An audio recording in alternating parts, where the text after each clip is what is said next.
I mean, the interesting thing is why, say, the storyline of the Democratic Party wasn't convincing enough for most of the voters, and that seems to be quite obvious. So I mean, and arguing that Donald Trump is a threat to the democracy, that he is a misogynist, that he's a convicted felon, and all of that is, empirically right and accurate. But I mean, then the thing is just reminding prospective voters about that apparently doesn't really automatically mean that they will vote for the Democratic Party.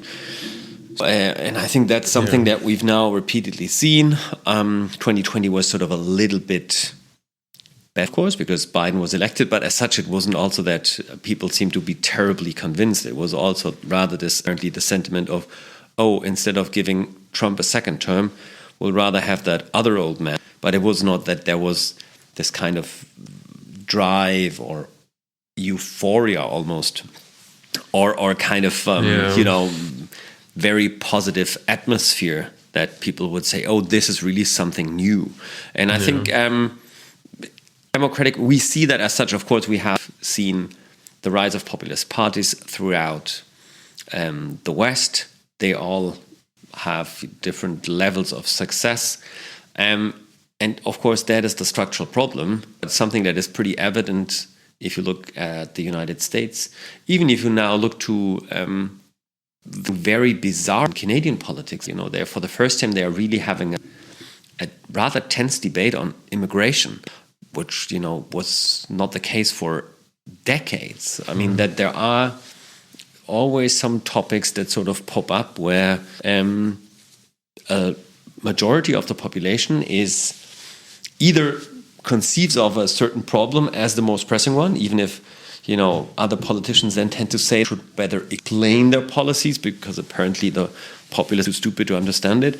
So, I mean, I think a lot of people are fed up with that kind of, or they see some kind of disconnect. And they then buy into the often cheap and very sort of simplistic argumentation of populists, of course. But I mean, I think the big question for the coming be to actually to find a positive or successful formula to that kind of mostly right-wing populism.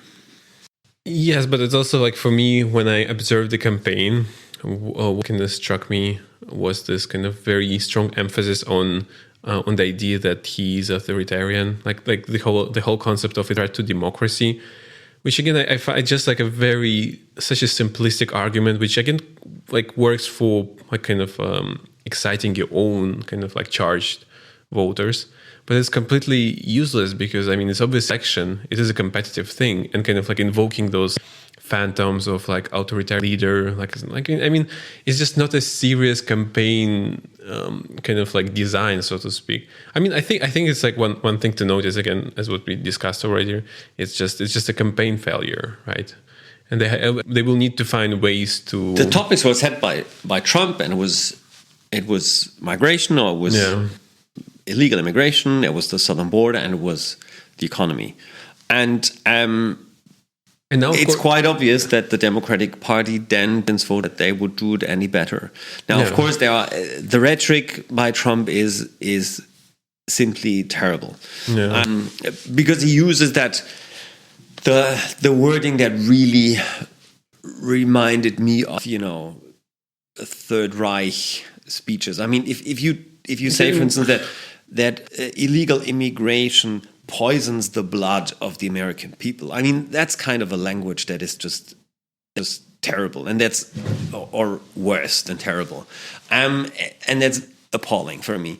But I mean, the entire insults to parts of the American population that takes away with such a rhetoric. I mean, that's sort of the problem, that apparently people still that's what I at least read, is that they still think that they might be economically better off having him in the White House than Kamala Harris. So, I mean, then it's pretty obvious, and I'm repeating myself, that the Democratic Party doesn't have a convincing program how to solve those problems. And I mean, maybe there may be some kind of delusion, but I mean, people also argued that, people are voting irrationally. But I mean, then more than half Americans would be completely irrational. I mean, I think that's you can argue that. I think it's sort of a very cheap line of argumentation. Yeah, I think so too. And I guess the striking difference to 2020, they ran with this, like Biden ran with this unifying idea. Let's kind of unify. And like now they did the opposite. So they basically tried to completely alienate people who vote for Trump, just like pressing those charges and just saying whatever. And then they just did the opposite. That's why now I guess it feels like really bad for Democrats, because now after all this rhetoric, very charged rhetoric, it's really hard to come to terms with the reality that majority of the population just chose the autocrat, or the person who kind of like represents all the bad things in your country. But what's interesting, I guess we can kind of switch the gears, because this time certainly foreign policy was big in the agenda. Especially the war in Ukraine, I guess, certainly affected some voters.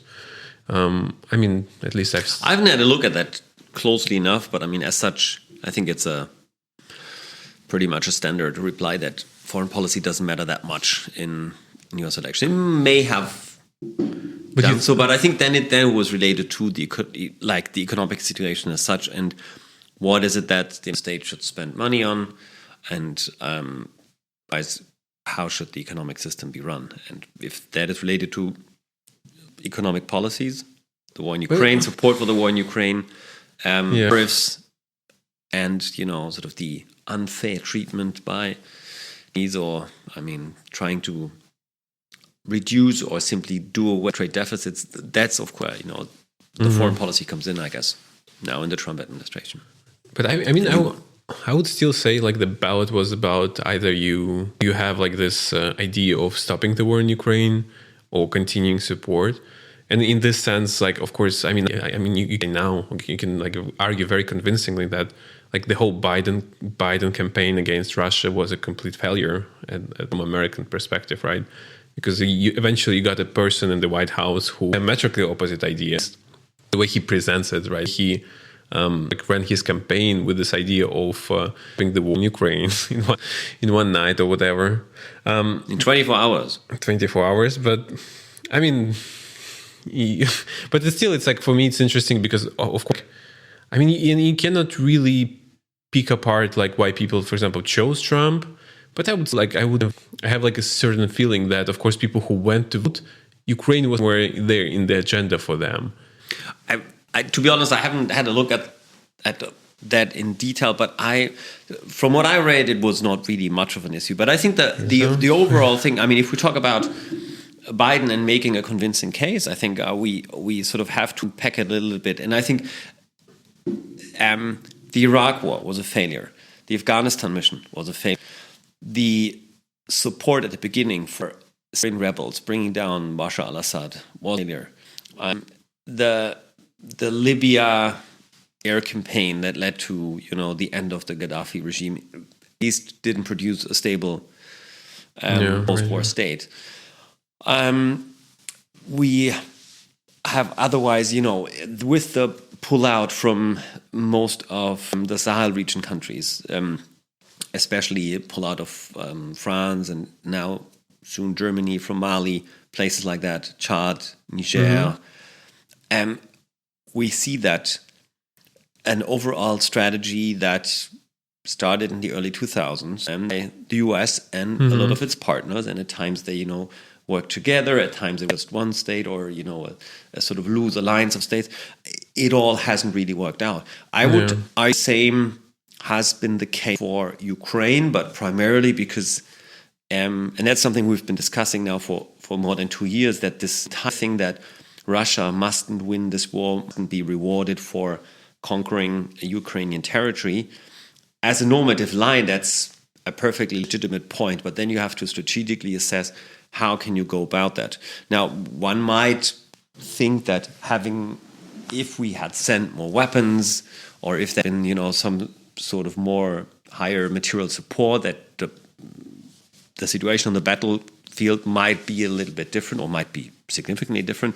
But as such, the main problem is still that Russia must win the war and Ukraine must win the war. And it was never defined how that sort of winning looks like. And I think the the problem and the sort of helplessness or the kind of strange situation is something that you see in that comment by Zelensky now on congratulating Donald Trump when he talks about somehow being positive or looking forward or thinking that Trump's peace through strength initiative might be successful.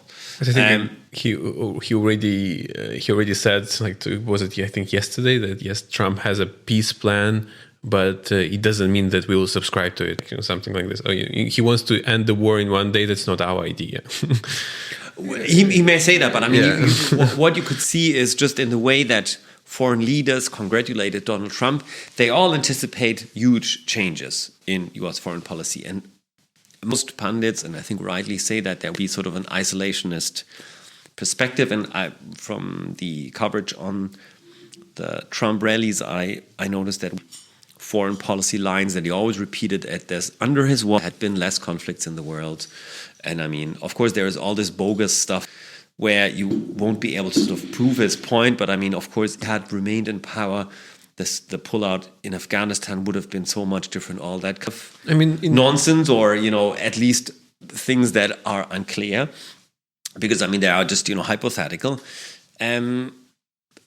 But I mean, one could certainly say that he has a very different take on foreign policy, primarily focused on the economy. Mm-hmm. And this entire idea of policing the world, or somehow using the U.S. military in all kinds of regions of the world for power projection and being that hegemon, is at least in question. And sort of how that plays out is, of course, now a question that we will have to address. I mean, there are some people who say that since he is so isolationist, he will simply yield ground to other forces. I think that's sort of a line that you often hear from Democrats. Like, okay, the war will really be finished soon in Ukraine, but it will be at the cost of a lot of territory that the Ukrainians will have to cede. And in essence, it will mean that Russia wins the war. I don't fully believe that kind of reasoning. But I mean, there were, of course, some very erratic position or developments under Trump. I mean, his meetings with Kim Jong-un that none of his advisors actually supported, and I guess it's safe to say that there will be very maybe that's a nice euphemism, some very unorthodox approaches to some foreign policy issues by Donald Trump, and then the question is how that will play out. There is what we can observe already. There is a lot of optimism on the Russian side. And it's like something is you can see that something is it's like there is a movement which was impossible obviously under Biden and wouldn't be impossible. Movement in the sense of there is more flexibility, or there is now the likelihood increased that there might be some kind of, I wouldn't call it rapprochement between Russia and the US, but there will be that the possibility of direct talks now is higher. Is that what you mean? Yes, it's like there is a window of opportunity, right? It would be impossible to imagine that Putin would congratulate Kamala Harris with election. Like it wouldn't happen. And of course, that's already interesting. That's like, I guess, one big development, because at least for like next 2 years, and maybe you have like a re-election in the Congress, you have like an opportunity to really solve at least like to attempt to solve the conflict from the American perspective. And it's actually one of the easiest things to deliver for American president, because it's obviously under his control, stopping sending money to Ukraine, especially with the Congress. It's also quite feasible. But then of course the interesting thing. Now you're talking just about it is possible as such. But of course, with it comes wider considerations of what does that signal to all other countries, challenging the United States. And I mean, in that sense, I still couldn't really sense of the meeting Kim Jong-un, also, at least having several private meetings with Vladimir Putin, that was bizarre. At the same time, he was harder and harsher in terms of sanctions and any other kind of, military threats, etc., when it came to Iran. And I mean, and in economic terms, he pushed very hard against the Chinese by introducing all the tariffs, starting a trade war that then continued under Biden. But then, so I mean, in that sense, for me, it's still very strange that those who claim that he's isolationist, that he likes strong men, or he's at least, not appalled by them, or, doesn't criticize them as strongly as most Democratic and other US presidents did in the past, that this is somehow an indication that he basically is to cede this, American superiority or the possibility to project power. Because I mean, in that sense, it's an inconclusive picture. Because at the same time, we see that he then talked about the JCPOA as the worst, possible deal. Was also considering, I think, at some stage to also have a military attack or against Iran. I mean, and what is certainly true is that there is political and military collaboration between North Korea, Russia, and Iran, and certainly some tacit approval of some other kind of, delivery of additional shipments from the Chinese. I mean, those four countries are really working together. And I mean, if you treat two of them almost as, potential partners, and the other ones, which already have been facing, severe consequences or being always considered sort of at least a rival or even an enemy, that you sort of continue that line and make them stronger. I think that's still something where I still cannot make sense of, the Trump presidency, the first Trump presidency. So I'm really curious how this will play out. I mean, we'll see. It's also interesting to look at the Russian perspective, because you rightly pointed out to the fact that, of course, there is a cooperation between, China, Iran, like North Korea and Russia. But to be honest, the more I can do research on Russia, I understand that Russia, it's not what Russia wants from the world. What probably Russia wants is integration in the West, potentially. This is interesting for it, from any person, to be honest. You can imagine how much it gains if it stops the war and opens up to the West. It's probably going to be 8%, 10% GDP growth. It's after this years of kind of struggling with sanctions and basically living on its own. And then I look into this again from the perspective of if this is what really Russia wants from the West, person as a Trump is an interesting character to kind of work with, or at least to probe. Then you can think about, well, if Russia aligns with the US, then the US solves all its kind of problems in the world. It solves the Iran problem, largely because there is no more cooperation, especially in the ballistic missile domain. North Korea, it's the Russian alliance with North Korea is actually very, I don't think it's serious alliance, obviously. It's what probably Russia is doing just to hurt the US, right? Because there's no real substance between the alliance, behind this alliance.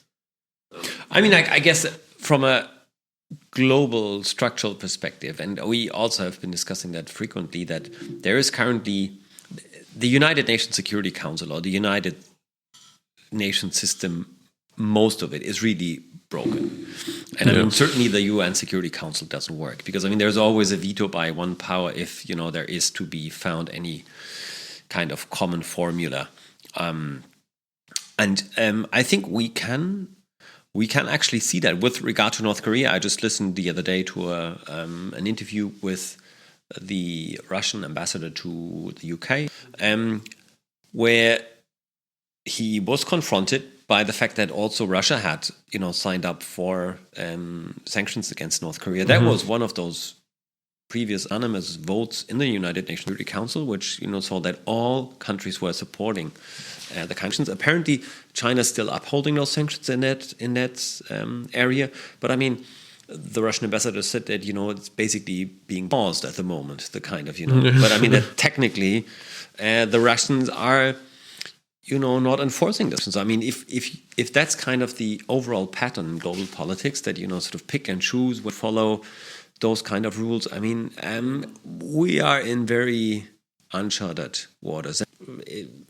It may well be that, the hypothetically speaking, that, if Russians and Americans were working close together, maybe you can put it that way, that some other problems could be solved more easily or would basically exist. But I mean, that I think is too unrealistic in a sense. I mean, and that's quite a stretch. No, but I mean, if you look at the way how, and it was a way smaller country, right, Syria, how all Western leaders condemned Bashar al-Assad and was basically saying, we have to end this terrible regime, and that he, I think, has been courted now by all kinds of neighbors who also send weapons and basically try to bring him down in the wider region, like the UAE or Saudi Arabia or others. I mean, if you see how he's now going to summits, meet those leaders from neighboring countries,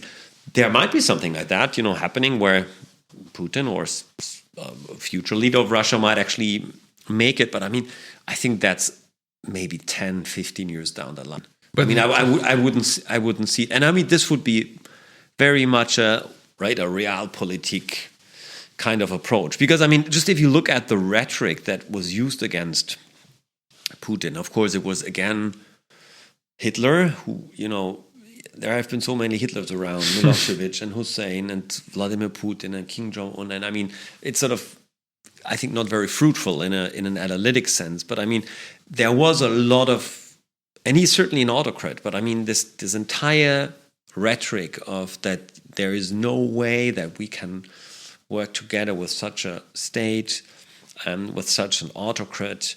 I mean, just in order to cooperate, I have to get rid of that kind of, because otherwise it would be completely, implausible. Or I mean, it would sound ridiculous, like a broken promise, like not a trustworthy position whatsoever. I mean, it would just sound like, some kind of cheap rhetoric that you used in order to achieve certain end, and then you just flip-flop and say, oh, well, we didn't really mean it that seriously. And I mean, if you then, give us some cheap gas, we'll somehow get along. I mean, frankly, I don't see it. At least not in the near future. I mean, what I think is rather something that could happen is what also now Emmanuel Macron again mentioned with regard to the European position towards China, but now seems to be kind of this new rift that I'm curious how the Trump administration will deal with. That is, again, the post-brain dead debate kind of strategic autonomy concept. So my idea, what we're seeing at the moment is, irrespective of whether it's the UK, which had this kind of strange paper now with the Germans on increased defense spending, French investment in defense, and also smaller countries now making the case for European strategic autonomy, also in a military sense. I think that's something we should follow closely, because I could expect, I'm sure that Trump will again come with, NATO, the 2% target, that many countries are not meeting it.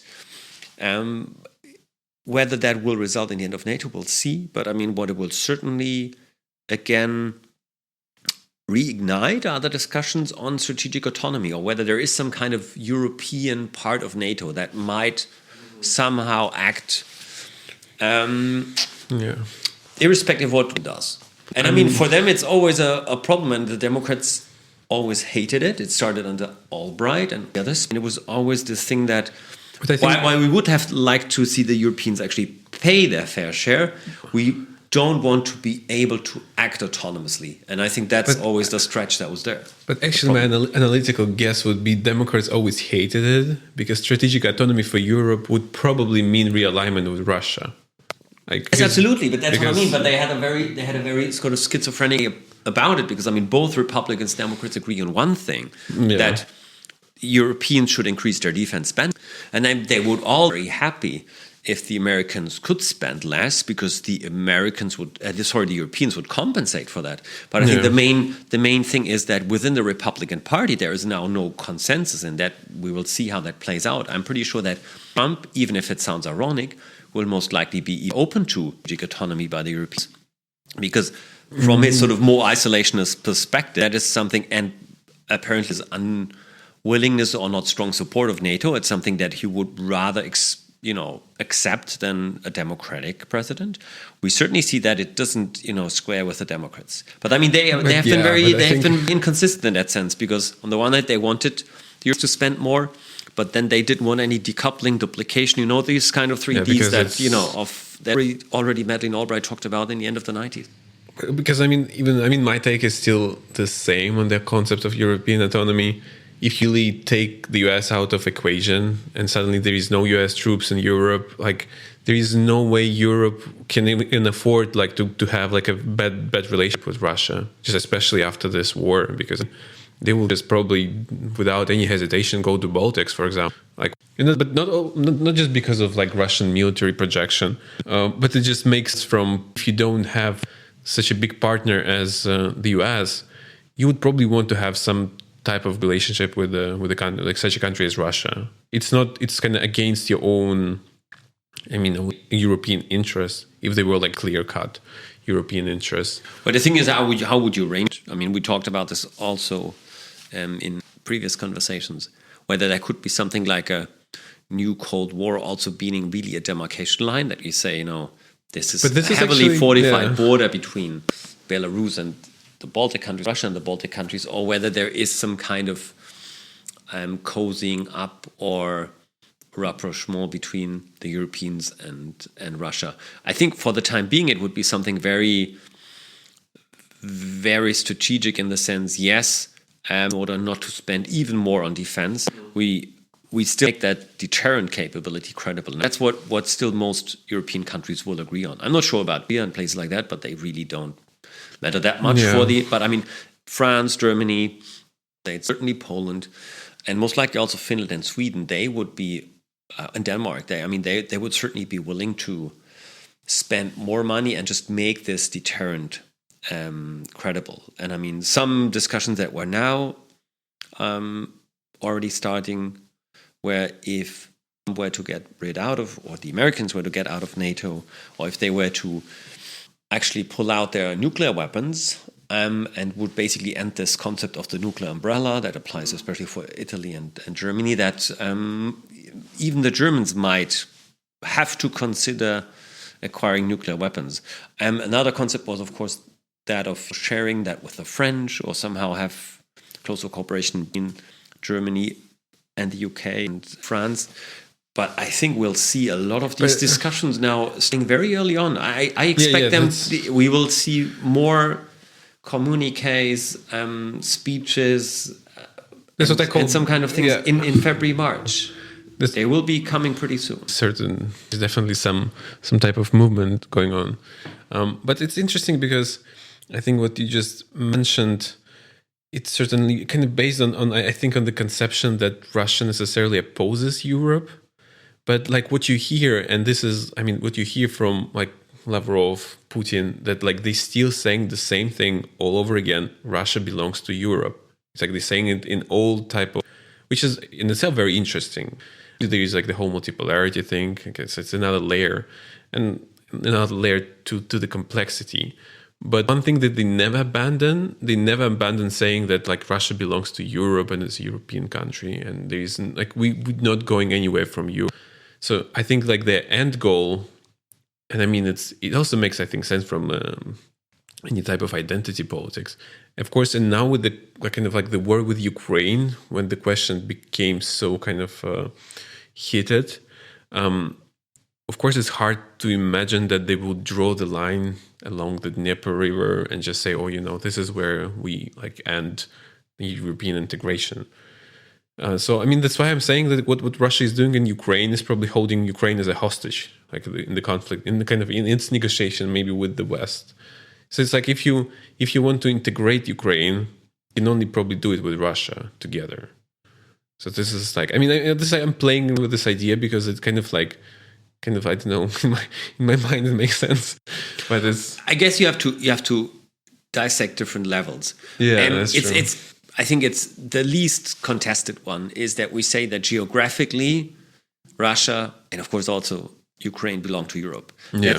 And so everyone's saying that, Russia is Europe, even if you say in Western Europe is not per se considered problematic. I think where it becomes tricky is when you then talk about political cooperation, any kind of form of either economic exchange, political exchange, because there the main line of argumentation will be, hey, we tried that, with the peace dividend, we always, had open Russia closer to Europe. I mean, the Germans had this modernization partnership, Modernisierungspartnerschaft, which never really worked out. And I think the main area of tension, or simply the main level or area of conflict, is that of what is it to be European in terms of certain values, and it does have a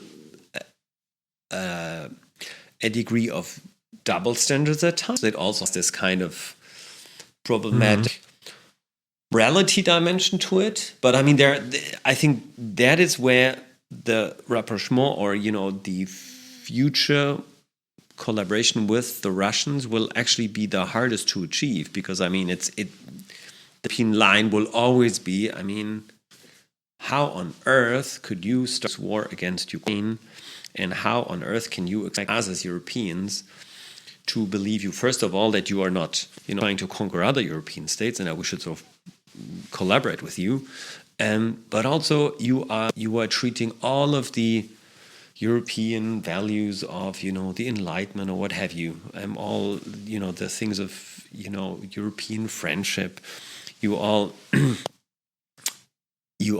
basically did away with that when you invaded Ukraine. So I mean, this is why there's no way for us to work together with you Russians, and I think it's at that level where we'll have to see changes in case there is to be any closer working together with us. But don't you think those kind of narratives, they can disappear actually pretty quickly, because no one already kind of like asks those questions to Serbia when they try to integrate Serbia now, and like Serbia is, I mean, obviously was a boogeyman in the 90s.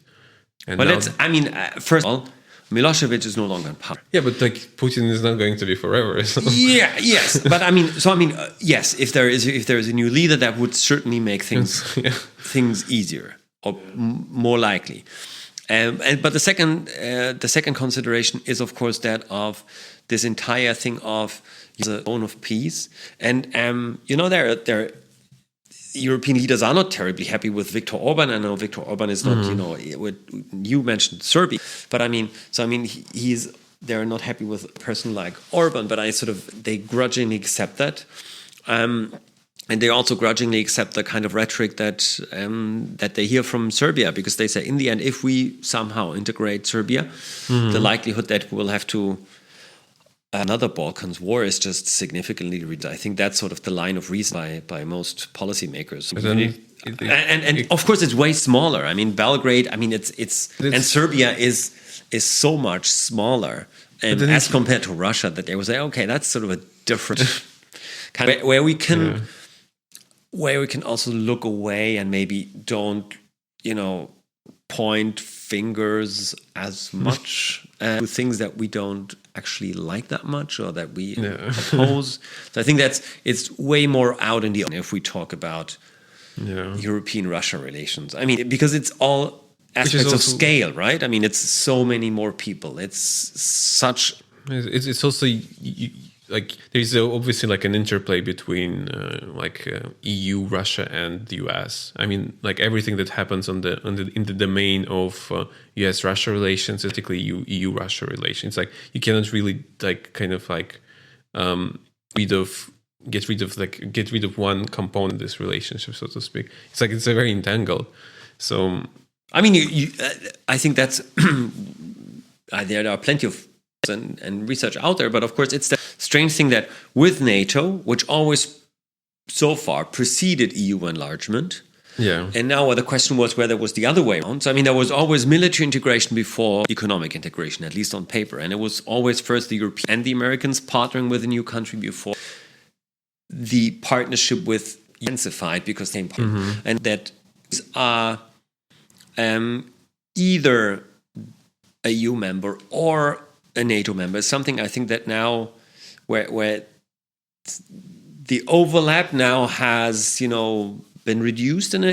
I mean, we see that in the Balkans. We do also have a lot of NATO members now that are not EU members. So I mean, there we still see that pattern. But I mean, if we look at the way how, especially under Sarkozy and presidents, the European Union also tried to make sense or in its immediate neighborhood, with the Eastern Partnership or with the that kind of partnership with the Mediterranean countries, especially North Africa. Sort of how this played out, we see that it is. These are those two underlying logics. One the military, one mainly pushed by NATO, another one of wider political, economic integration, and also that comes with democratization and some kind of oversight. So I'm curious how that plays out. What I found very interesting is that before the war in Ukraine started, and I mean now I'm talking 2022, not 2014, but I mean as such there were always debates there in the early 2010s whether there would be economic integration first, meaning rather that Ukraine become a part of the European Union than NATO, right? I mean, there was this sort of which started backtrack because of the failure of the Bucharest summit. So I mean that the entire thing, whereas NATO really abandoned, hey, Georgia and Ukraine will become a part of NATO. I mean, it was sort of hitting that pause button, right? I mean, I think that's what all analysts agree is, even Putin would agree on that, right? I mean, that's sort of this. It was strategically unclear what I would consider a sort of pause button, right? Because it was always said, you might become a member at some stage, but I mean, as such, an open map, and I mean, most people said it's very unlikely. But while that happened, in the same time, or during the same time, the sort of economic integration and sort of closer cooperation with the European Union continued. So I mean, we see way stronger cooperation with the European Union and Georgia. We saw the same thing with Ukraine. Therefore, the strategic economy thing will be very, very interesting. I mean, I'm really curious how European leaders will actually take that additional leverage that the Trump presidency gives them, how they will use it. Because I mean, frankly, it does give Europe more room for maneuver, whether you like it or not. And you can even say it's important that we keep the Atlantic alliance.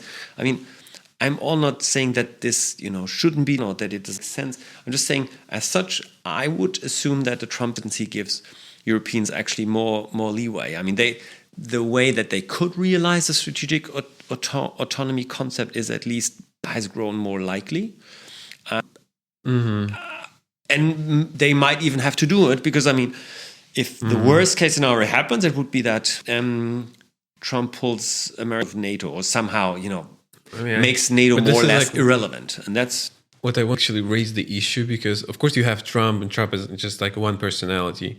And of course, you have whatever you call it, like a bureaucratic apparatus in the US that is very much so for basically accepting Ukraine into NATO. That is has been moving NATO towards Russia for like a long time now. And I mean, it's not like it disappears in one day. I mean, Trump probably cannot really, drain the swamp to this extent. Or even maybe he doesn't want to, because again, Trump is not a person who has given any critical thought to the concept of NATO expansion. Don't think he's the guy, right? He's not the guy who's responsible for this type of policy. So it's interesting because now with Ukraine and Trump becoming president, you have this issue that the conflict is about accepting it into NATO. I mean, I don't think any American administration can subscribe to that they won't expand further. Probably not. I mean, even Trump cannot do it. But this is the only thing that Russians can really want from them. So then it's interesting how it will kind of... I mean, how we will see again the whole reiteration of the open door policy under new Trump administration. Because if, for example, if you get just the whole Ukraine will join NATO, even under new Trump, that is just very interesting because it actually means there is kind of like a deep state that moves the whole concept forward, right? But even if Trump rhetorically won't support it, but you get the same declaration, NATO declaration, Ukraine will join NATO one day, right? Would be very interesting to see, actually. And then I wouldn't call it a deep state. I mean, just in the class we had, we read Graham Allison, right, on the three different models. I mean, this sort of still strange rational actor assumption, but then bureaucratic politics and organizational politics. I mean, how decisions are being made, and of course, you most likely referred to by the deep state are simply people who've been working, either for the State Department or for the Pentagon, or even agencies like the CIA force. And of course, they are sort of socialized into a system where they have a very specific kind of worldview, and then sort of that translates into certain, ideological positions, if you want to call it that way, and where they, see a certain kind of options on the table. I think where Trump really creates, or almost, the presence of Trump really makes things different, is that there are now more options on the table.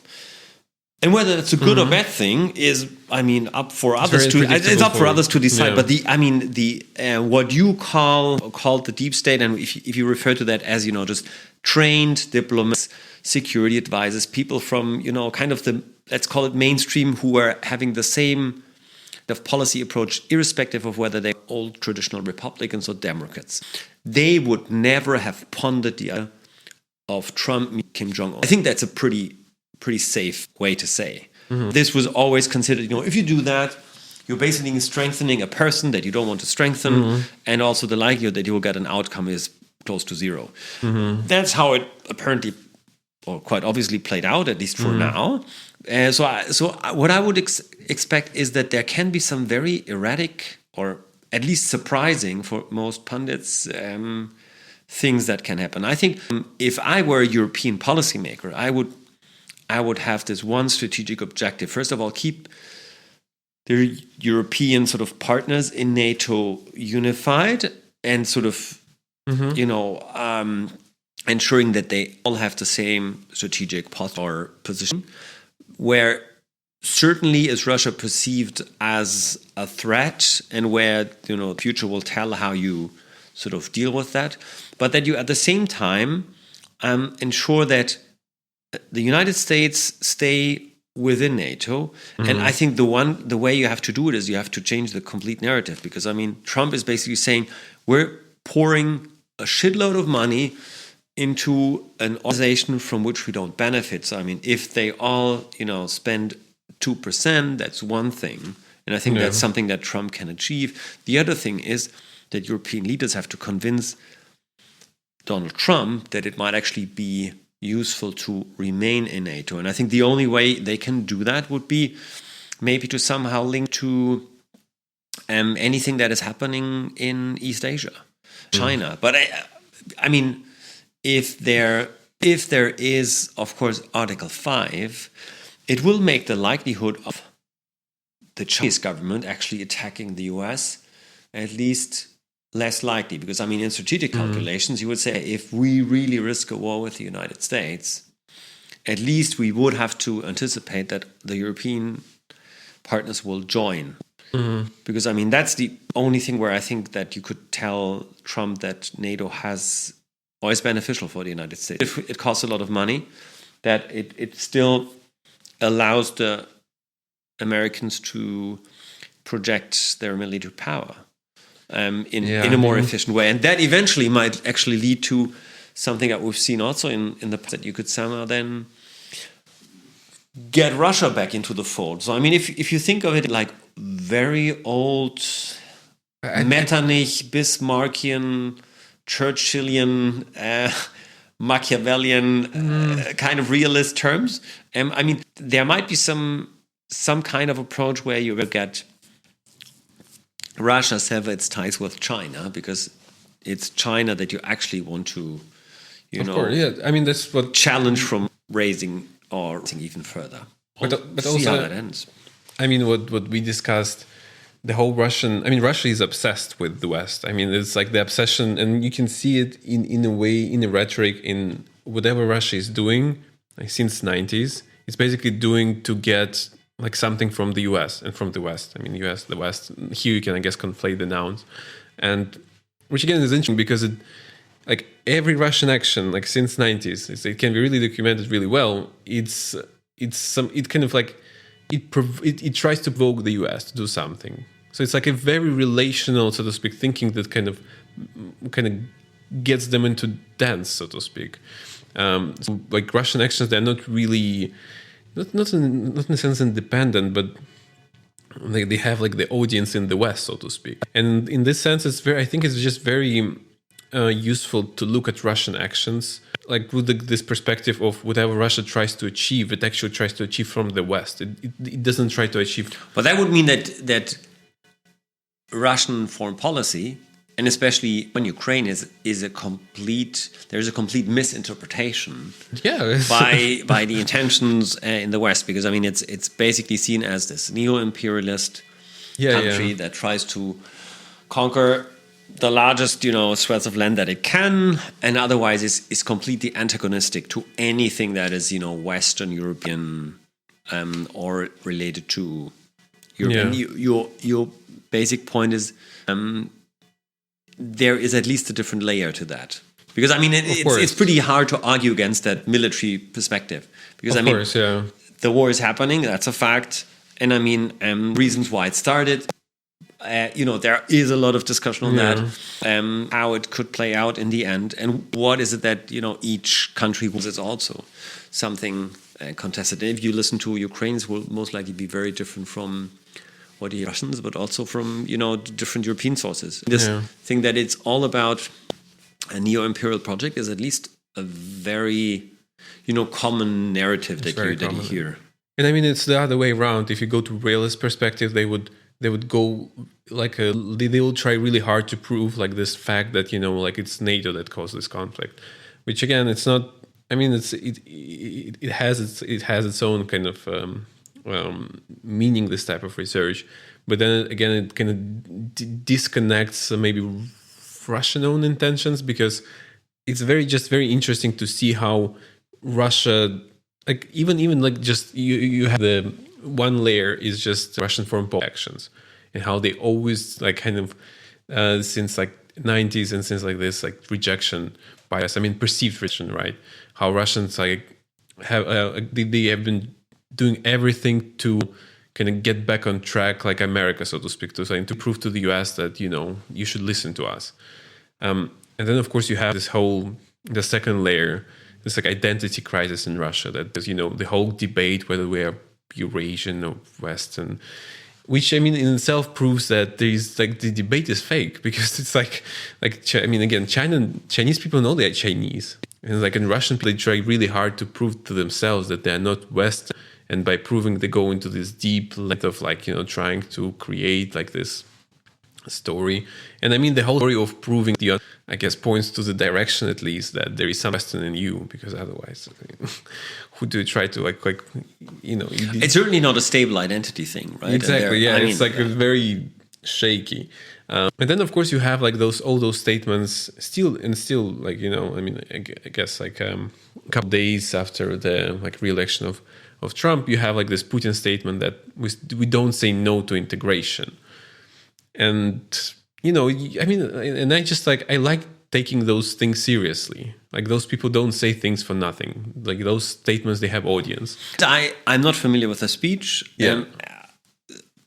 I have to rely on your sort of expertise and reason. I believe you that he said that, but I mean, just for any listeners, I mean, he certainly, and you can rule out that he meant some kind of integration, either in an Asian context with, say, Mongolia or China. He also, or North Korea for that matter, and didn't refer to what is often called the axis of resistance or thing. It's not about somehow. Or now what is it called? Crinks, right? Crink, like China, Russia, Iran, and North Korea. So this is but there is in of course in opposition to the West, there is no stable identity there. For like there is nothing there. It's just an alliance of convenience that you have like leaders who can oppose like American hegemony. But the moment I would say from my analysis, I would really bet a lot of money that the moment the US calls Russia and says it's like, you're my partner, you're my friend, Russians will go nuts. The Russians will really come to the US immediately and they will abandon this Chinese bullshit. And that's what they really want from the US. It's just like calling Russia and saying, you are a strategic partner, my friend. This is what they want. And this is what they always wanted. The thing is, of course, that if you are... strategic, Yes, I mean... so if you take that, assumption seriously, it will still sort of make it a little bit, right, psychologically speaking, say, but the behavior it sounds cynical, but I mean, if you just then have a look at what did Russians do, it would be as if you rationalized all the military, aggression and everything as a kind of, like a small kid, basically, I mean, telling a person to listen to him or her. And I mean, of course, maybe I'm just, using the wrong metaphor here, but I think it's more like a kind of like a relationship where like a partner tries to kind of prove, you didn't value me enough. Like, this is kind of like what was going on with Russia. It's like you ask then that kind of like Russians, we will show you like what is our value. Like, and this is what they're doing, basically. But certainly in your use of the word value now was a strategic value. Yeah. Certainly not, because that's hard to argue, right? That it would be about values and in a wider sense, or in a human rights or whatever. No, value as a strategic kind of... sort of an asset. Merit. Yes. Yeah. And of course, in the 90s, like, Americans could not even see it. They couldn't even see that Russia has a value in the world. For them, it was kind of the end of the story, because it was just a very poor country that was falling apart. But that's still the thing about conflating. I mean, you do have that, and we have discussing that, for 1,000 times about, the end of the Soviet Union as the, biggest geopolitical catastrophe, that kind of famous Putin statement at the Munich Security Conference. And at the same time, you did have the sort of conflation of post-Soviet Russia as the successor of, or basically the new Soviet Union. So there was also never this kind of clear rift within, especially within US circles, to really, make a difference there and say, Russia is really something different than the Soviet Union. I mean, in many ways, it was always a shortcut. And even in Soviet times, I mean, if you read articles, it's fascinating to see how oftentimes when, analysts referred to the Soviet Union, they were writing Russians. Or Russia. So I mean, in that sense, it's also unclear. There is a conflation of two, and I think if anything positive were to come out of that, and if there ever was soon an end to the conflict that wouldn't lead to complete annihilation of Ukraine, or the cessation of incredible large amounts of territory, even if there was what some people suggested, some kind of referenda in the end, really be like true, transparent, democratic referenda that would, somehow bring peace. I mean, of course, that would all be a great result, but I mean, it will then still take a lot of time. How this new partnership, or at least how you sort of would have built those ties with a future Russian state, most like the new leadership. So I mean, it's I'm afraid we'll still have to wait for a number of years before we'll see more. But certainly. I mean, but I guess we will certainly see how the Trump presidency will change that dynamic of cohesion or building the BRICS. Also, we haven't talked about India yet, but I mean, also it's interesting to see how India's foreign policy is becoming more assertive from what I see. If you follow all the aspects about an assassination of this leader in Canada, the entire diplomatic row there. Then there are apparently also cyber threat or espionage actions by Indians or India in some Western states. I mean, it's all turning out to become even trickier. and so we'll see how. Again, I think we'll see very soon. Also, when we now learn about how we'll actually join the Trump administration, that we have a first idea of how the foreign policy could look like, and we can only hope for the adults in the room, right? I mean that not the most terrible decisions or proposals are on the table. Yeah. But I mean, I'm still expecting something unorthodox or unusual, and we'll see what that could be. Maybe we could discuss that very soon next time. Yes. Thank you, David, and see you in the next episode. Thank you.